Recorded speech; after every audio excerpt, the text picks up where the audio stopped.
Hello, America. Dave Hodges here, host of the Common Sense Show. We are the show that freeing America one enslaved mind at a time, and we defend God, family, country. And we also have a special place in our heart for the oppressed. And right now, humanity is being oppressed.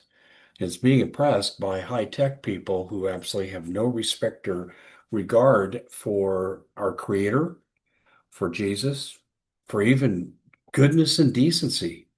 And I'm not saying everyone who works in the field is bad, but I'm saying the leadership takes a decidedly definitive direction of being indifferent to human welfare.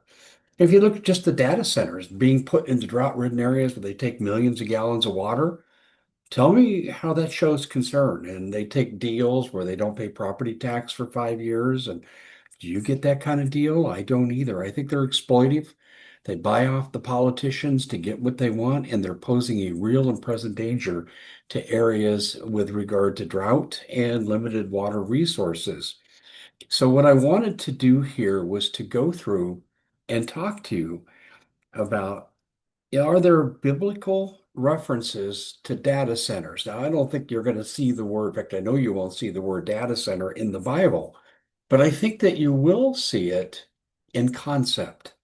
And this is where I want to focus because it helps people like you and me focus a defense based on a solid foundation, which is biblical. So let's start with Daniel 12:4. And before we go to Daniel 12:4, just want to let you know it's interesting. I'm here at the Watchman Conference. We're wrapping up today, and I'll be back in the studio, thank goodness, with good lighting, good sound.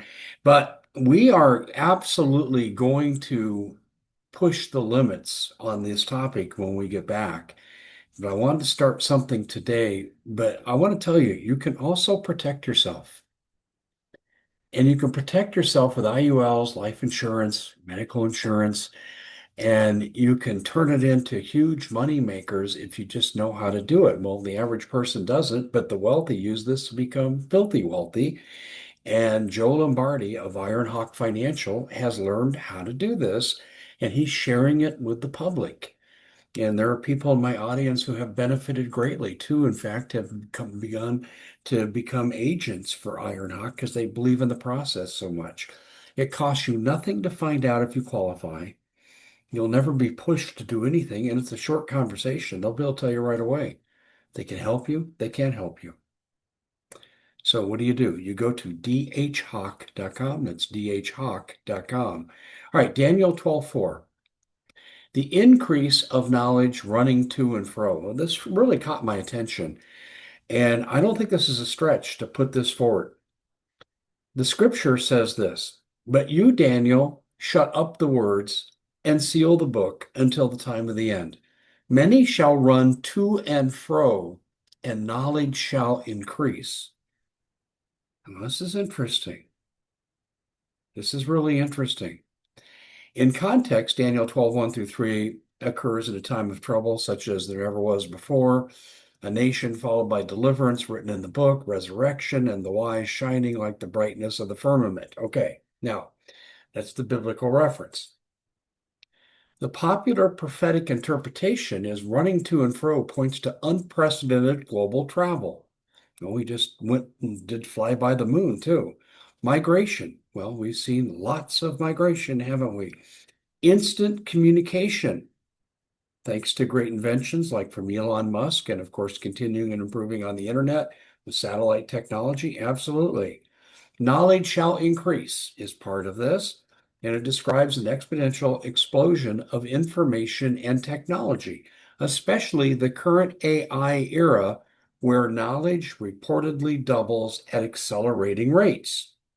Data centers and global networks fit this surge. I think there's no question the Bible's referring to the effects of data centers at this time. Now, a more cautious view, and I want to be balanced on this.